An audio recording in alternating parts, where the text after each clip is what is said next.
just start with kind of just a little bit of your history, the Reader's Digest version, obviously, because I'm going to have to cut it down so much. Obviously, the point for this story is the fact that you went into the military. Yeah. What sparked that decision? What kind of made that come to pass and made you want to jump into the military? Well, I was in high school in Minneapolis. The war had already started. Japan had attacked the United States at Pearl Harbor, and we could hardly wait. I mean, it was like the 9/11 attack almost in that regard. We just couldn't wait to get out of school hardly. I graduated at 17 and a half from high school and signed up for the Marine Corps while I was still 17. Was that the age you had to be back then, or do they even have an age limit? I had to have my parents' signature. I was an only child, and that didn't make my mother very happy, or my father. So it was a difficult decision, but they knew that I'd be taken sooner or later, and that it would be better if it was my decision where I wanted to join and everything like that. Once you got into the military, what was kind of the first thing you started doing? What was your specialty? Like, I think in your book you were talking about you did radios and stuff like that. Well, we had 7 weeks of boot camp, and everybody in the Marine Corps got that regardless. Then at the end of that time, you went into specialties.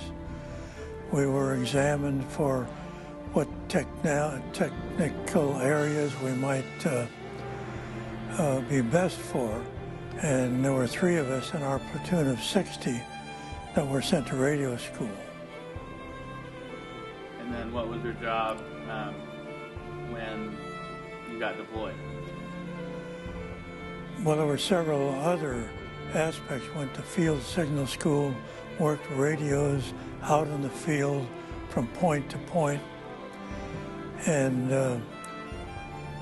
we just did various types of radio work and wound up being assigned to the 5th Marine Division, which was forming at that time in Camp Pendleton on the West Coast in California.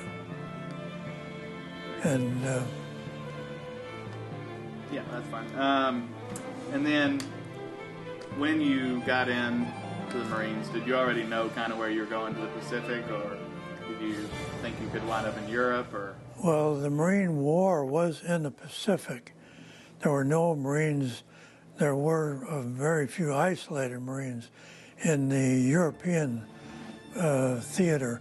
It was very, very unusual. All of the Marines went into the Pacific. We didn't know what battle we were going to get into. The name Iwo Jima didn't even ring a bell. You know, we didn't even know where Iwo Jima was in relationship to where else in the Pacific. So we went to Hawaii to more field training. We went to Camp Tarawa on the Big Island of Hawaii. We were there from August, I believe it was, of 1944 until January 1st of 1945. And then, obviously, like you said, Iwo Jima wasn't famous before you guys got there. Tell us a little bit about what that feeling was. Kind of read in your book, like you're saying, they gave you guys this really good meal, and that is not a really good sign, you know, like this is very dangerous. What were kind of some of the thoughts you were going through that day when you knew it was all about to happen?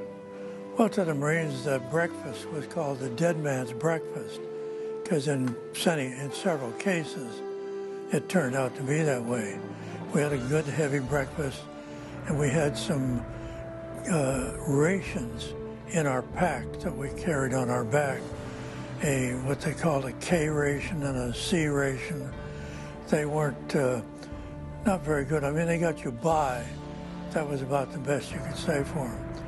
So after breakfast, we went out and we went back down to our lodgings, I'll call them, below deck.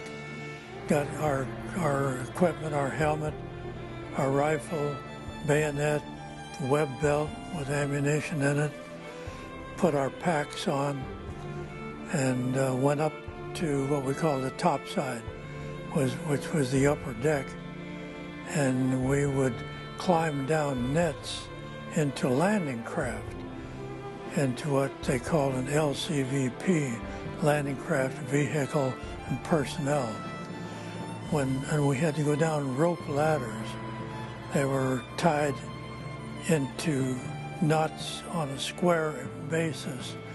We had to go down the rope ladder like that. And you wanted to keep your hands vertical, because if you put them on the horizontal strands, the man above you could step on your hands, and you have a tendency to let go. And the next place you drop to would be in the ocean, between the LCVP and the side of the ship, the troop ship. And because the ship and the LCVP were always rolling together, smacking together. And there were some men who let go possibly from the man walking on his hand above, and it could be badly injured or even killed.